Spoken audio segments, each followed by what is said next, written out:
Welcome back, everybody, to another Q&A. I'm sorry if you can hear the dog barking. It's because I had the audacity to stand up. My partner and my dog are currently in the living room, and whenever my dog is in the living room, she gets very defensive over it. It's a bit of a problem. We're considering a behavioural risk, but she was improving until recently. Anyway, Q&A, let's go. Have you ever considered live streaming some of your playthroughs for extra engagement? So generally, if it comes to content creation, I've probably done it. In the last 4 or 5 years, I've made over 10,000 videos. I think, in reality, I think we're probably at 20,000 videos, because I remember I've been saying 10,000 videos for years now. Because on TikTok, you used to be able to look up how many videos you'd posted. You can't anymore, but it was 10,000 years ago, so we've definitely surpassed that long since. And over that time, I've had a decent crack at streaming, both on Twitch and on YouTube.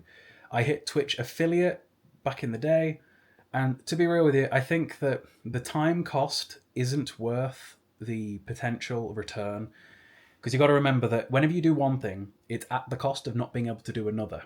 And I have to make videos at any given time so I make at least 10 TikToks per day that also go up onto Instagram.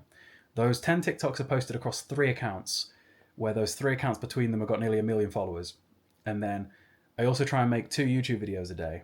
And I think I already put enough on my plate that live streaming would just be too much of a big thing. I think that if I was just a TikToker and didn't do anything else and just had a single TikTok account, I would use that to drive people to Twitch. I think for live streaming, it has really got to be your passion. I know some people in my personal life that really would love to be Twitch streamers, that will stream to no one for 6 hours a day every day. And being real with you, they're not going to get anywhere with the method that they're employing, because of the fact that discoverability on Twitch is just nil now. Reality is that if you want to succeed on live streaming platforms these days, you've got to leverage short form content to grow a platform to send people from it to. Like, if you're streaming on Twitch to no one, and you do that every day for a year and get nowhere, that second year that you do the same thing is probably going to be the same. The days of being able to be discovered and blow up from nothing are probably over. It doesn't seem to happen to people very frequently anymore, at least not reliably enough for it to build you an income to rely on, you know? Obviously, I could use my followings that I've got on my various different platforms to leverage people into the live streaming, but 100% I know that if I was to live stream, it would make me have less fun with gaming, and it would take away from my ability to perform well at my content creation on all of my other platforms. It wouldn't be as well as other kinds of content. It would have to be instead of. And the reality is that, again, I've done this a million times, and I'm always very transparent about the money side of content creation. I would spend more time making the content and make less money from it if I were to do that. It is crazy, it really is, but for example, anyone that follows my short form content has probably seen me go to Tesco and buying Pepsi Max this last month. I used to work at Tesco, and the videos of me walking around Tesco buying Pepsi Max that I've been posting once a week for the last month have made me more than I used to make working at Tesco. And it is nuts that is possible. And again, I've been live before. I've done this. If you guys check out my channel right now, there are old live streams that are up right now. You can go watch 20 hours worth of stuff, I'm sure. But they never perform as well as they need to be profitable. They take away from my ability to enjoy the game, because if I'm being honest with you, the way that I enjoy games is I sit here in my pajamas, I pause every 20 minutes to go get a drink and a snack and play with the dog and film a video or whatever. On a live stream, you can't do that. And something else that I think a lot of people don't really get about live streaming is that live streaming is not just playing games and making money. Live streaming is, you have to be on, you have to be entertaining, you have to be switched on 100% of the time to do well. You have to be the host, as it were. Whereas with the way that I record my gaming videos, where it's mostly just highlights, I get to switch off for 20 minutes in between each 60-second clip that I make. So it keeps me fresh, and it's much more enjoyable for me. I'm not saying I'll never go live ever again, because I probably will at some point for sure, because I'm apt to change my mind. It's just sort of a thing that I do. But it's definitely not going to be anytime soon, especially because I know that it would come at the cost of other things that I'm already doing. I already have enough stuff on my plate, you know? So, yeah, probably not anytime soon. What are the next few big game releases that I'm excited for? This is an interesting one because the only thing that's out this year that I was looking forward to got delayed till February, and it was Assassin's Creed Shadows. Shadow? I don't know. It's probably Shadows plural, isn't it? Because there's two main characters in this one. I don't know if it's going to be very good. I love Assassin's Creed. I've always loved Assassin's Creed. I've played and beaten every Assassin's Creed a million times. I I don't like Valhalla very much. Valhalla's my least favourite one because it doesn't respect the player's time whatsoever, and I find the story is abysmal in that game, and I don't particularly like the combat.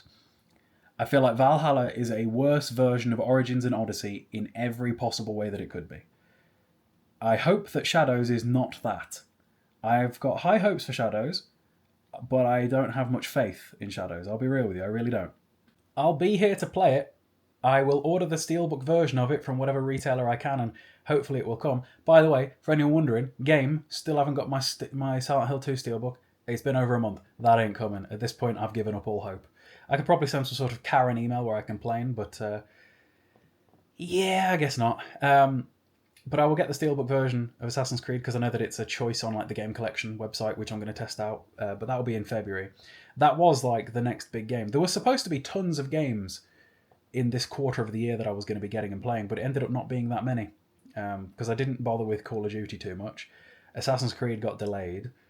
And yeah, I just don't think there's anything else out this year, or at least definitely not this side of 2025. So next year, there's tons of stuff I'm looking forward to.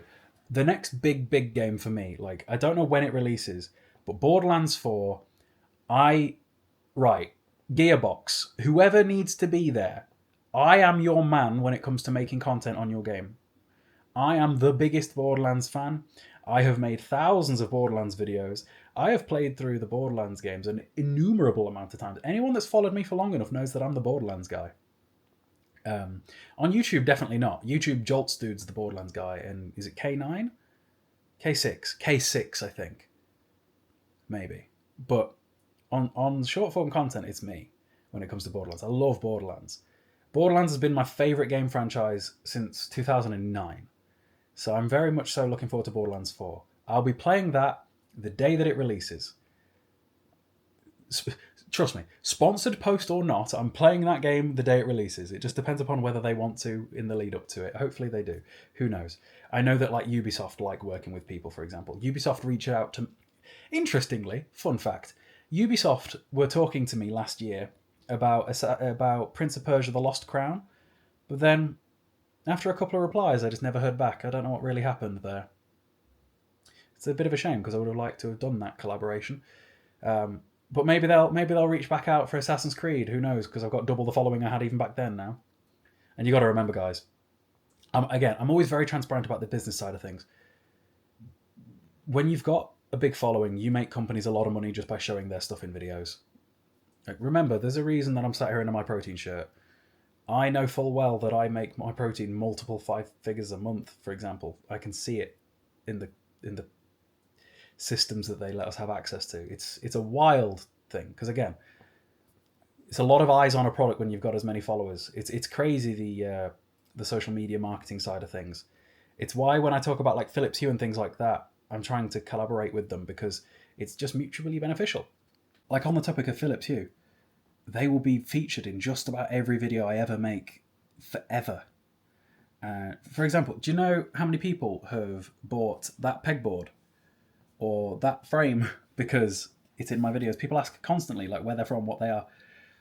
So whatever lights I do go with my TV, people will ask about forever. And it's a wild...